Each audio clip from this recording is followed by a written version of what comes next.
செய்முறையா அப்படின்னு சொல்லி ஒரே சண்டை. சரி. ஆனா வப்பாட்டி அப்படி இல்ல தம்பி.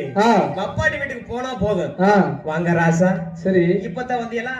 நேத்து இருந்ததை விட இன்னைக்கு ஒரு சித்து இழைச்சு போயிருக்கிறியே. சரி. அப்படி சொல்லி போட்டு உருவனு என்னடா காசு பணத்தை காசு பணத்தையா? ஆமா. சரி. ஏன்னா பெரிய காரணம் எல்லாம் சொல்லலைங்க. கிளி மாதிரி பொண்டாட்டி இருந்தாலே சரி, குரங்கு மாதிரி வப்பாட்டி வேணும்னு எதுக்கு சொல்லிருக்காங்க? எதுக்கு சொல்லிருக்காங்க? காரணம் எல்லாம் சொல்லல.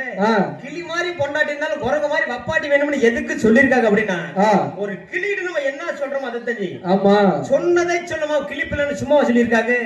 அதே மாதிரிதாங்க பொண்டாட்டி. சரி. நம்ம என்ன சொல்றோமோ அதை தான் செய்வாங்க. சொல்லாததை செய்யவே மாட்டாங்க. செய்ய மாட்டாங்க. நான் வீட்டுக்கு போகணும் அப்படின்னா அந்த வீட்டுக்கு போவாங்க. நான் வீட்டுக்கு போக கூடாது அப்படின்னா அந்த வீட்டுக்கு போக மாட்டாங்க. ஆமா. இதுக்காகத்தான் சொல்றது கிளி மாதிரி பொண்டாட்டி வேணும்னு. சரி.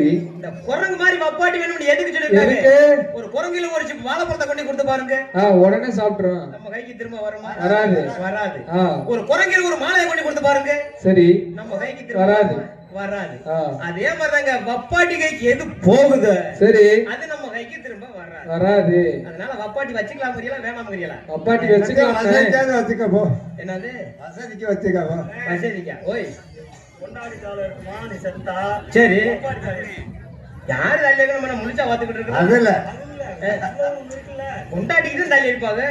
ஆமா. அதுக்கு தான் சொல்றது.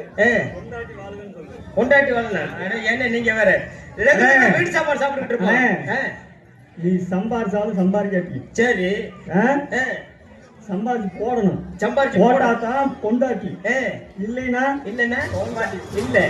அண்ணே ஒரு வண்டி ஓட்டிடணும். இங்க இடையில பஞ்சர் ஆகி போகுது. பஞ்சர் என்ன செய்வோம்? ஸ்டெப்னி வச்சிருக்கோம். அப்போ ஒரு வண்டிக்கே ஸ்டெப்னி இருக்க மாதிரி நம்மளுக்கு இருக்க கூடாதா? கண்டிப்பா வேணும்னே. வச்சுக்கலாம்ல. வச்சுக்கலாம். ரெகுலரா வீட்டு சாப்பாடு சாப்பிட்டுக்கிட்டு இருப்போம்.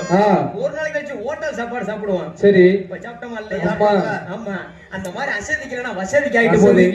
பொண்டாட்டியும் வாழட்டு, பப்பாட்டியும் வாழட்டு. அப்படி சொல்லுங்க. பொண்டாட்டியும் வாழ்க, பப்பாட்டியும் வாழ்க.